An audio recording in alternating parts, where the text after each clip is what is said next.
Carta aos Hebreus, capítulo 10, versículo a partir do 32. Lembrai-vos, porém, dos dias passados, em que, depois de serdes iluminados, suportastes grande combate de aflições. Em parte, fostes feito espetáculo com vitupérios e tribulações, e em parte fostes participantes com os que assim foram tratados. Porque também vos compadeceste dos que estavam nas prisões, e com gozo permitiste a expoliação dos vossos bens, sabendo que em vós mesmos tendes nos céus uma possessão melhor e permanente. Não rejeitei, pois, a vossa confiança, que tem grande e avultado galardão, porque necessitais de paciência, para que, depois de haverdes feito a vontade de Deus, possais alcançar a promessa. Porque ainda um pouquinho de tempo, e o que há de vir, virá e não tardará. Mas o justo viverá da fé, e se ele recuar, a minha alma não tem prazer nele. Nós, porém, não somos daqueles que se retiram para a perdição, mas daqueles que creem para a conservação da alma.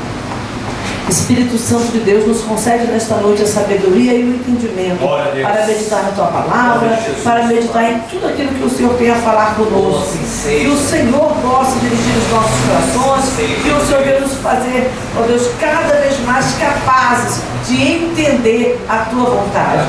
Porque o Senhor Jesus Cristo mesmo falou que essas coisas Deus ocultou aos grandes e revelou aos pequeninos, aqueles que creem em Ti. Então que nesta noite a Tua palavra nos seja revelada e que sirva para a edificação das nossas vidas na Tua presença, em nome de Jesus. Amém? Os irmãos podem assentar.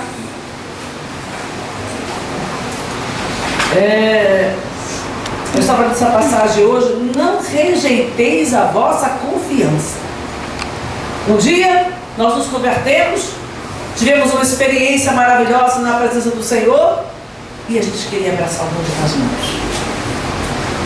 Quando a pessoa vem lá do mundo, do pecado, a pessoa quer abraçar o mundo com as mãos. Ela quer dar passos maiores do que a perna, ela quer colocar a mão lá onde não dá, ela quer fazer votos. É assim, meu do novo convertido, eu passei por isso, eu sei, né? A gente quer abraçar o mundo com as mãos. É errado? Até que ponto? A gente só tem que tomar cuidado para não fugir da palavra. Mas é bom, e eu acho que mais do que consertar essas pequenas coisas, nós deveríamos, no decorrer da nossa vida, procurar voltar a esse primeiro amor, porque nos leva para mais perto de Deus. A gente vai cada vez querendo, desejando, e aí o tempo passa, vem as lutas, vem as tribulações, e a gente rejeita aquilo que a gente tinha recebido de Deus na nossa conversão. E a palavra aqui nos diz exatamente isso: não rejeite a vossa esperança. Quando você se converte, você crê que tudo é possível. Mas o tempo passa, vem a luta, e principalmente as decepções dentro da igreja. Principalmente aquelas que estão dentro da igreja, é que fazem com que a pessoa vá se esquecendo de Deus, vá duvidando da sua fé, vá achando que não é tão assim, eu não devo ir com tanta sede ao pote. E as pessoas começam a minguar na sua fé, a regredir. E Paulo, e o autor de Hebreus, né, ele está falando sobre isso. Você não deve rejeitar a tua esperança. A tua esperança está em quem? Ela mudou por acaso? Ela mudou de direção? Ela mudou de foco? Porque a minha esperança está em Deus, e Ele continua podendo todas as coisas. Tem dias que eu me sinto com a minha fé lá no alto, super animada, super bem disposta, estou com vontade de fazer acontecer. Aí tem outro dia que eu olho para os problemas, principalmente quando eu olho para os problemas. Quando eu olho para aquilo que está acontecendo ao meu redor, eu falo: Senhor, é isso mesmo que o Senhor quer de mim? Será que eu estou fazendo a coisa certa? Será que é por aí? Será que esse é o caminho? Essa dúvida, ela bate no coração de qualquer pessoa. Desde o pequenininho que acabou de se converter, estou falando do pequenininho na fé, que acabou de se converter, acabou de chegar. Aquele que está ainda entrando na igreja, que nem entregou a vida para Jesus. Até aquele pastor que está lá há anos no ministério, com a igreja grande. Ele também tem suas dúvidas e seus questionamentos. Há momentos também que ele vai ficar inquieto. Será que essa obra que eu estou fazendo é realmente para Deus? Essas almas, elas realmente estão salvas? Isso vai, a dúvida vai bater. Dardos vão vir. E eles vêm para todos. Lutas, dificuldades, vêm para todo mundo. Eu estava lendo na internet uma mensagem que diz que o pastor estava de férias e aí ele foi correr na praia. Aí o irmãozinho encontrou com ele e falou: ué, pastor, em plena terça-feira, você aqui correndo na praia? Ele falou: ué, estou de férias. Aí ele falou para o pastor: o diabo não tem que tirar férias não. Ele falou: eu sei, ele mandou um mensageiro aqui. Tem hora que a pessoa se deixa ser usada. Ela não consegue compreender que as pessoas também têm a sua vida, que elas precisam de descanso. Homens e mulheres de Deus também precisam descansar. E num determinado momento que Jesus viu que os discípulos estavam muito sobrecarregados, ele mandou eles entrarem no barco, passar para o outro lado para descansar, enquanto ele despedia a multidão, porque ele viu que eles estavam cansados. O dia inteiro naquela correria, precisavam de descanso. Aquelas almas estavam ali, Jesus falou: Deus cuide, vai descansar, porque senão não dá. Então você tem que deixar os cuidados de Deus, porque se você ficar só com você, você não dá conta. Então, nós não podemos agir pela lógica o tempo todo. Não, tem que ser assim, assim, assim, e tentar colocar tudo dentro da lógica. Mas também não podemos espiritualizar tudo. Tem gente que espiritualiza tudo. E ela quer resolver tudo, acha que tudo tem que ser. Não, você tem que ter bom senso, equilíbrio. Vai ter coisas que você vai ter que resolver na lógica. Peraí, isso é assim, não posso. Vamos fazer as coisas direito, tudo tem um padrão. Mas vai ter horas que você vai precisar de uma fé sobrenatural, porque você não tem condições de resolver esse problema. E você precisa de agir com fé, uma fé que vai além do limite. E discernir o momento de você fazer cada coisa que é difícil. Agora, eu não posso nunca me esquecer da minha esperança em Cristo. Se pela lógica, se pela fé, eu vou vencer. Se Deus vai me dar entendimento lógico para eu resolver uma situação, ou se Deus vai entrar com providência, com milagre, eu não sei. Eu vou fazer aquilo que me compete, e o restante Deus faz.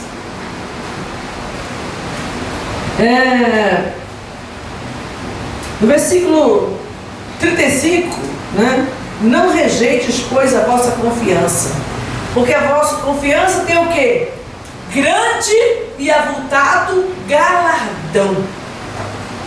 A confiança que você tem em Deus, ela tem um grande e avultado galardão. Quando você está confiando em Deus, quando Deus está vendo a tua confiança nele, Ele vai te abençoar, Ele vai te recompensar, te galardoar pela tua fé. Porque é o que Deus requer de nós a cada dia, que nós tenhamos fé nele, que os nossos olhos estejam nele perpetuamente. Aqui e no porvir, os meus olhos têm que estar em Deus. Então eu tenho que confiar. Você começou uma carreira de confiança? Você iniciou a tua jornada com confiança em Deus, acreditando que Deus existe? Não para. Não deixa que as vozes que estão todo dia procurando te assediar te tirem dessa direção que você começou. Tem muita gente perdendo a direção, não sabe o que fazer da vida, não tem forças. Tem muita gente que não tem forças para caminhar, não tem forças para andar na presença de Deus, não tem forças para se posicionar diante do Senhor. Não é fácil não, mas também não é impossível. É apenas uma dentre as muitas lutas que você tem que lutar. Você luta Pensa no tocante à escolaridade, para se formar. Quantos anos você estuda? Pro básico, para ter o básico, você estuda hoje em dia, toda criança estuda pré-escola, na minha época era um ou outro, a mãe já estava com 7 anos, mas hoje com 4 anos as crianças já estão na escola. Algumas vão para a creche, então desde bebê já nasce na escola. Aí vamos colocar pré-escola, depois 3 anos de pré-escola, depois mais 9 anos agora de ensino fundamental. Então 9 com 3, 12. Aí mais 3 anos de ensino médio, 15 anos só para terminar o ensino médio. Aí faculdade, que algumas são de 2 anos, outras que são de 4, outras são de 5 anos. Acho que tem até de 6 também, não sei. Acho que vamos colocar 5, vamos colocar 4 anos, que é a média geral. Aí já vai para 19 anos estudando. Todo ano fazendo provas, fazendo trabalhos, apresentando TCC, fazendo uma coisa, fazendo outra. Para quê? Para conquistar coisas terrenas. Você deve estudar assim. Se aperfeiçoa, faça o que você puder fazer da melhor maneira possível. Agora, por que quando chega nas coisas espirituais eu não tenho a mesma visão? Porque quando chega nas coisas espirituais eu paro no meio do caminho, eu não vou, eu não prossigo. Porque eu falei do básico até aqui. Porque depois muitos vão fazer mestrado, doutorado, vão fazer outras faculdades, outras pessoas que já fizeram 2, 3, 4 faculdades. A pessoa, no tocante às coisas naturais, a pessoa consegue lutar, consegue vencer, ela consegue arrumar dinheiro para estudar, ela consegue arrumar bolsa, se for o caso, ela consegue material, ela consegue tempo, porque não é fácil, não é só o tempo que você está lá, é o tempo que você está em casa fazendo trabalhos. Então a pessoa consegue arrumar tempo quando ela acha que aquilo é importante para ela. Você só consegue tempo para realizar alguma coisa quando você acha que aquilo é importante. Então você sai da sua casa doente, com chuva, com falta de luz, de madrugada. Se alguma coisa for realmente importante, você vai arranjar tempo. Quantas vezes eu precisei sair de madrugada para o filho passando mal para ir para o hospital? Pequenininha, crise de bronquite. 4 horas da manhã eu estava me arrumando, pegava pelo ônibus 4h30. Tinha um ônibus que passava 4h30, 4h30 eu estava dando ônibus já. Era naquele momento uma necessidade, então eu tinha que fazer. Outras vezes já depois com o carro, aí de carro aí não tinha hora, era a hora que passasse mal eu saía. Outras vezes para socorrer alguém, pastora, olha, está acontecendo isso. Vamos sair, não tem problema. Aí saí 1h da manhã porque o outro tinha morrido dentro de casa e fui lá para ficar com a irmã, que o marido tinha morrido dentro de casa, teve um AVC e morreu. Naquela hora aquilo era importante, então não importava o meu horário. Eu fui lá e fiquei com a irmã até chegar mais gente para ficar com ela. Então nós nos empenhamos, nos esforçamos para fazer alguma coisa. E quando é um passeio? Quanto a gente empenha para fazer um passeio? É dinheiro, é tempo. A gente vai organizar nossa casa para ida, já para ir organizar algumas coisas para deixar pronta para a volta. Às vezes você tem que comprar alguma coisa, se preparar para a viagem, você faz, você se empenha, porque aquilo é importante para você. Então aquilo que é espiritual também é importante para você.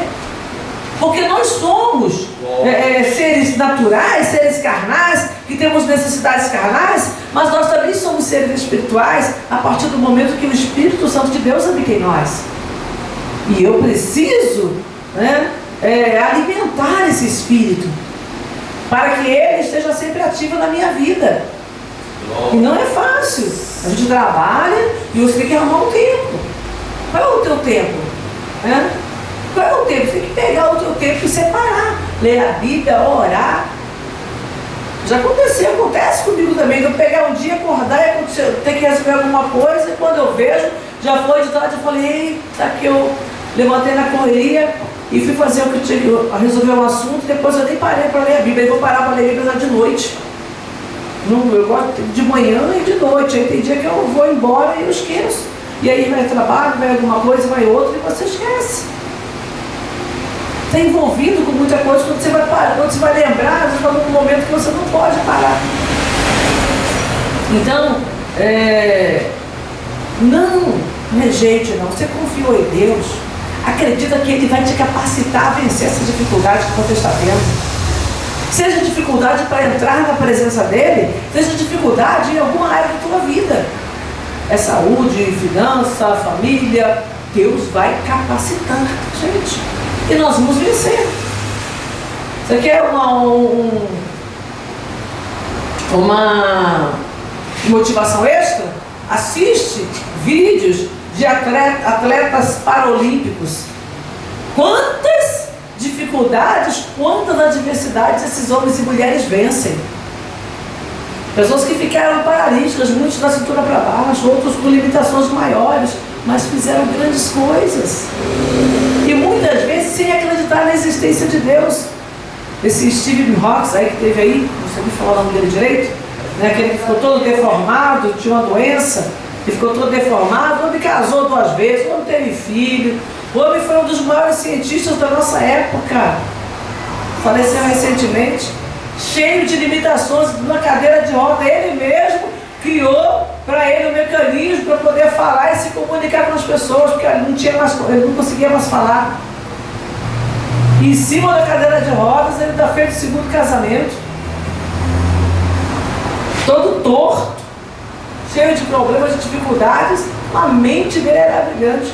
O corpo dele ficou engessado pela enfermidade. Antes do corpo totalmente engessado, ele já estava criando mecanismos para que ele pudesse se comunicar com as pessoas, e continuou dando aula e palestras quando o corpo dele estava totalmente engessado, totalmente atrofiado. E aí nós que temos a nossa liberdade em Cristo, nós que temos o nosso vigor, nós que podemos andar, que podemos nos mover, que nós podemos nos comunicar de alguma maneira, nos limitamos. Ficamos parados e frustrados diante das adversidades. As adversidades vêm para qualquer pessoa. A Bíblia diz que se te mostrares frouxo no dia da angústia, a tua força será pequena. Abra aí Salmo 107. Olha o que a palavra fala sobre o dia de angústia.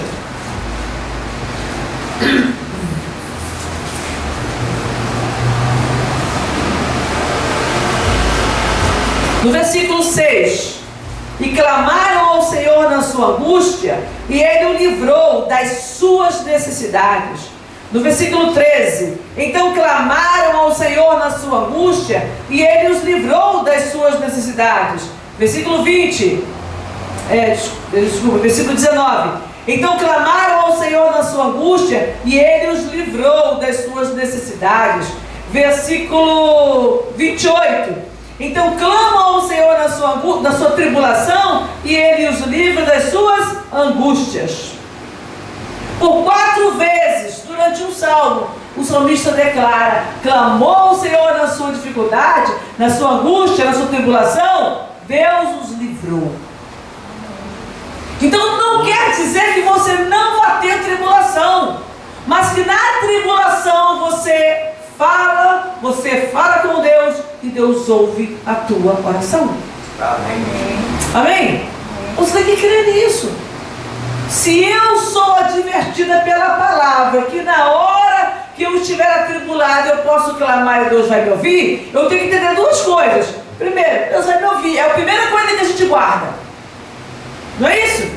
Deus vai me ouvir. Mas a primeira coisa é a pessoa que realmente está falando, a pessoa não guarda. Então clamaram ao Senhor na sua angústia. A angústia vem antes do livramento. O livramento só veio por causa da angústia que você passou.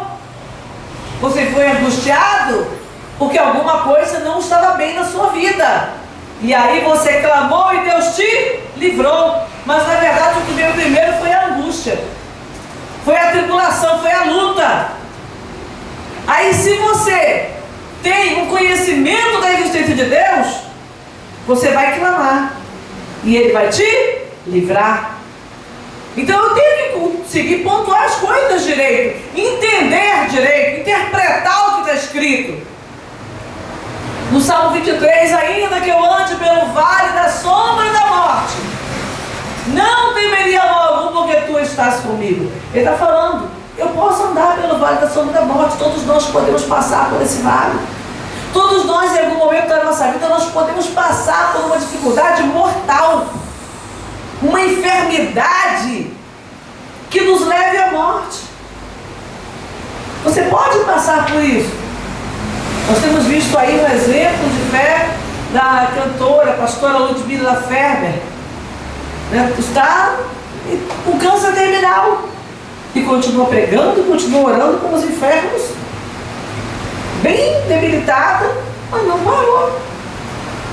Não parou. E tem muita gente assim. Tem muita gente com enfermidade terrível. Mas aonde o pastor Hamilton, os pastores que passam por essa luta, mas ele está lá, orando, clamando, buscando, e sempre pode da igreja. É viver para a glória de Deus, não desistindo da minha confiança porque veio a adversidade ou a tribulação. Eu não posso desistir. Você não pode desistir de lutar. Você não pode desistir de ser um vencedor. Quando a pessoa desiste da luta, ela está desistindo da vitória. Você não vai conseguir a vitória se você não lutar. Então é importante que nós tenhamos esse entendimento. Em primeira carta aos Coríntios, capítulo 10, versículo 13, fala um pouco sobre o limite da prova que vem sobre você. 10, 13. Não veio sobre vós tentação, senão humana. Mas fiel é Deus, que vos não deixará tentar acima do que podeis. Antes, com a tentação, dará também o escape, para que a possais suportar. Por que não vem tentação que não é humana? Porque a tentação é coisa da nossa carne. Ela é humana por quê? Porque as minhas necessidades carnais são postas à prova. Se eu vou ter domínio ou não sobre a minha carne. Quando uma criança pequena, principalmente menina, né, ela está naquela fase de tirar da fralda, e a mãe vai ensinando a criança a segurar até o momento. Sai na rua, você não vê, dificilmente você pode até ver menino, mas menina dificilmente você vai ver uma mãe mandando a menina fazer xixi no canto da rua. E aí, aquela menina está aprendendo o quê? A controlar os seus instintos carnais. E a menina tem que aprender até chegar no lugar onde tem um banheiro. Nessa área, a mulher é muito mais educada. Eu sei que tem mulheres que educam os filhos, homens também assim. Mas, normalmente, a mulher é mais educada nessa área. Ela aprende a resistir por mais tempo, a segurar por mais tempo, a manter... Ela tem domínio sobre o seu corpo. Então, isso em outras áreas também. Muitas vezes a mulher acaba aprendendo a se dominar mais. E aí, nós temos que lembrar o seguinte, isso é para todos. Deveria ser para todos, né? Aprender a dominar a nossa vida, o nosso corpo, a nossa carne, em todos os aspectos. Porque a tentação é humana, ela é natural. A raiva, por exemplo, você fica com raiva, você vai bater em todo mundo porque você está com raiva? Quem de vez em quando que não fica tão... que quer tomar alguma atitude? Às vezes a pessoa fica tão chateada que quer tomar uma atitude, mas ela sabe que ela não pode. Aí entra o domínio próprio. Eu não vou fazer. A vontade é de revidar. Alguns têm vontade de bater literalmente ainda. Outros têm vontade de revidar pelo menos com a boca, falar alguma coisa. Mas aí você lembra, opa, eu estou irado, mas eu não posso ofender. Ainda que essa pessoa esteja me ofendendo, eu posso responder dentro de um limite. Mas eu não posso ofender essa pessoa, eu não posso entrar no mesmo espírito que ela. Isso se chama domínio próprio. Então nós temos que aprender a ter isso na nossa vida. A confiança em Deus nos leva a aprender a dominar a nossa vida. Isso também é fruto do Espírito Santo, está lá em Gálatas 5:22. Tiago, Porque uma outra coisa que a gente fala, quando vem Tiago logo depois de Hebreus, onde nós estávamos em Hebreus, Tiago vem logo depois. Uma outra coisa que as pessoas se queixam muito na hora da luta é: mas eu não tenho paciência. Eu não tenho paciência para isso. E eu uso muitas vezes até outras pessoas mais feias. Mas a palavra diz no versículo 2: meus irmãos, olha, ele não estava falando para quem estava lá fora do mundo, não. Ele está falando para a igreja. Meus irmãos, tende grande gozo, grande alegria, quando cair, diz, em várias tentações. E aí não está falando também sobre cair em pecado, cair na tentação, ser tentado, sabendo que a prova da vossa fé produz a paciência. Tenha, porém, a paciência, sua obra perfeita, para que sejais perfeitos e completos, sem faltar em coisa alguma. Então, quando você for tentado, se alegre. Você está sendo tentado. Você está tendo uma oportunidade de mostrar para o inferno que você é um homem de Deus, que você é uma mulher de Deus, porque você não caiu na tentação.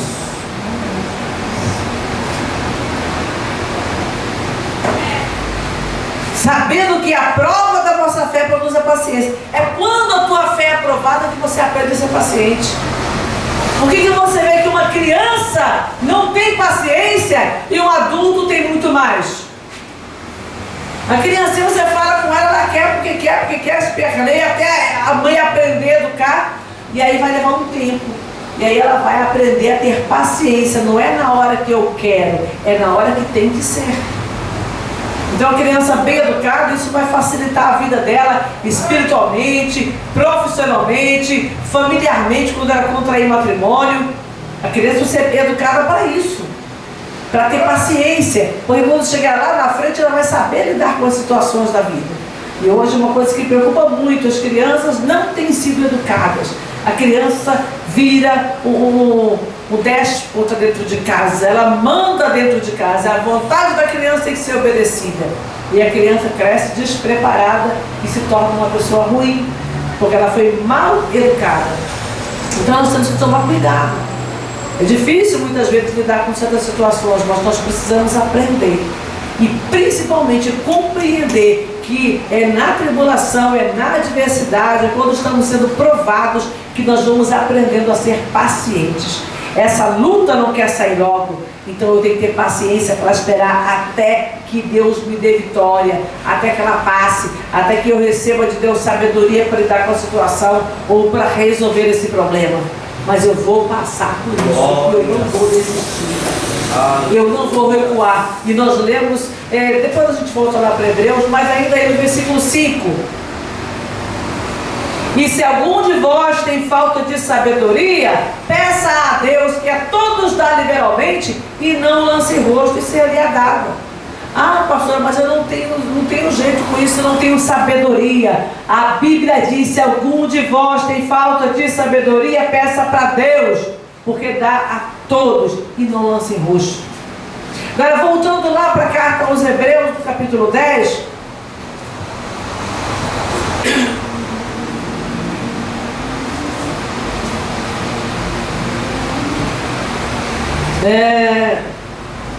Versículo 37 diz, vamos ler o 36: porque necessitais de paciência, para que depois de haver desfeito a vontade de Deus, possais alcançar a promessa. Então você precisa de paciência, paciência que vai vir através da luta e das tentações. E no versículo 37 então diz: porque ainda um pouquinho de tempo, que há de vir virá e não tardará, mas o justo viverá da fé, e se ele recuar, a minha alma não tem prazer nele. Então, aguarda um pouquinho de tempo. O que há de vir para a tua vida, vai vir. Não vai tardar não. Você pensa que está tardando, mas Deus está aguardando o tempo certo de te dar. E aí ele diz, mas o justo viverá Da fé. Fala alto, gente. O justo viverá da fé. E se ele recuar, Deus não se agrada dele. Então não recue diante das lutas, não recue diante das adversidades. Elas vêm para todo mundo, mas nós não vamos retroceder, porque diz ali, mas nós não somos daqueles que retrocedem para a perdição, mas daqueles que creem para a conservação da vida. Então a tua vida, não estou falando dessa vida carnal, não, porque essa vida aqui ela vai perecer, mas a tua vida espiritual. Então você que crê para a conservação da tua alma, essa que volta para Deus quando você vai, quando o teu corpo é sepultado. Então você tem que crer, você tem que confiar, você tem que colocar a sua vida diante do Senhor de tal maneira que ela esteja no altar de Deus continuamente, e que você esteja fortalecido e arraigado para suportar as dificuldades da vida. E é na palavra que nós temos que criar raízes. Estar arraigado é ter raízes. Eu tenho que estar arraigada na palavra, com raízes na palavra, porque a palavra vai alimentar todo o meu corpo, assim como as raízes alimentam uma árvore. Através das raízes, a seiva é levada para a árvore, mas ela vai extraindo do solo. E a nossa raiz tem que estar aqui, na palavra, porque na hora da adversidade eu vou extrair da palavra vida. Eu vou extrair da palavra sabedoria. Eu vou extrair da palavra unção do Espírito. Aleluia. Não é uma coisa só de reteté, de alegria, tratada. Não. Tem que estar firmado aqui. Se não estiver firmado aqui, não existe Espírito. Tudo que nós temos provém da palavra. Essa fé, essa confiança, essa plenitude do Espírito, tudo isso vem do conhecimento da palavra, da obediência à palavra. Então se posicione diante do Senhor e vá comer a palavra, porque é ela que vai te dar força. Aí o Senhor, e você vai poder dizer, o Senhor vai poder falar de você, o meu justo viverá da fé. Você é justo, você é justa, você vai viver da tua fé. Amém? Glória a Deus. Vamos ficar de pé, vamos falar com Deus nesse momento.